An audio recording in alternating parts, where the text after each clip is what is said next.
आए थे हरि भजन को, ओटन लगे कपास। कुछ ऐसा ही वाकया बिहार में हुआ।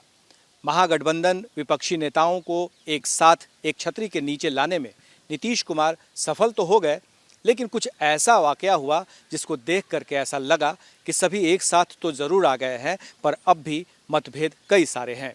सबसे पहला वाकया ये हुआ कि जैसे ही प्रेस कॉन्फ्रेंस की शुरुआत हुई, उस वक्त अरविंद केजरीवाल और भगवंत मान सिंह ये दोनों ही इस प्रेस कॉन्फ्रेंस से नदारद रहे और सवाल ये उठा कि आखिर ये दोनों क्यों नहीं आए, जिसका जवाब बाद में मिला।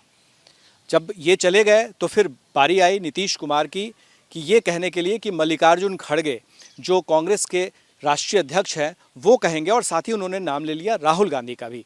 और फिर शुरू हुआ पहले आप पहले आप पहले आप, यानी कि राहुल गांधी कहते रहे कि मल्लिकार्जुन जी आप बोले, फिर मल्लिकार्जुन जी कहते रहे आप बोले। इसी बीच में नीतीश कुमार भी कई दफ़े कहने लगे कि राहुल गांधी ही बोले। आखिरकार मल्लिकार्जुन खड़गे क्योंकि राष्ट्रीय अध्यक्ष थे तो राहुल गांधी ने उन्हें बोलने का आग्रह किया।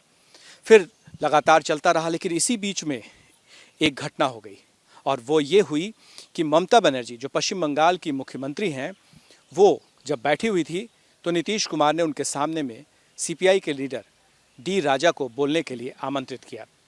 जैसे ही डी राजा बोलने लगे वैसे ही तुरंत असहज हो गई ममता बनर्जी, और ममता बनर्जी इसी बीच में वो कहने लगी कि वो जा रही हैं, वो चली जाएंगी। और किसी ने धीरे से कहा कि सीताराम येचुरी जो सीपीएम के लीडर हैं वो वहाँ मौजूद हैं और डी राजा के बोलने के बाद उनकी बारी आने वाली है। तो ऐसे में डी राजा के बाद सीताराम येचुरी ना कहें ना बोले और इससे बीच में उन्हें मौका मिल जाए ममता बनर्जी को निकल जाने का, तो उन्होंने नीतीश कुमार से आग्रह किया और नीतीश कुमार बात मान भी गए।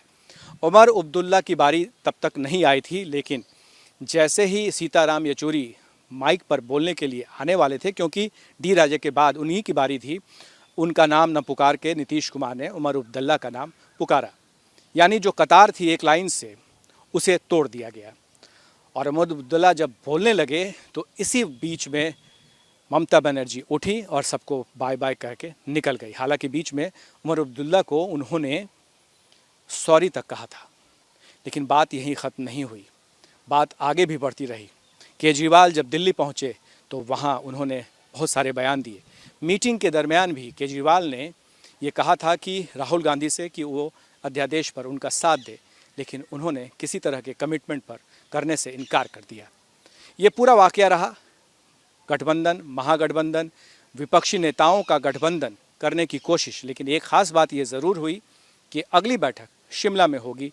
हालांकि वो बैठक शिमला कौन बुलाएगा, क्या कांग्रेस पार्टी के नेता बुलाएंगे या फिर कोई और संयोजक, ये दायर किया जाएगा, संयोजक वहाँ पर रखा जाएगा जो ये सारी पार्टियों को एक साथ फिर से बुला सके।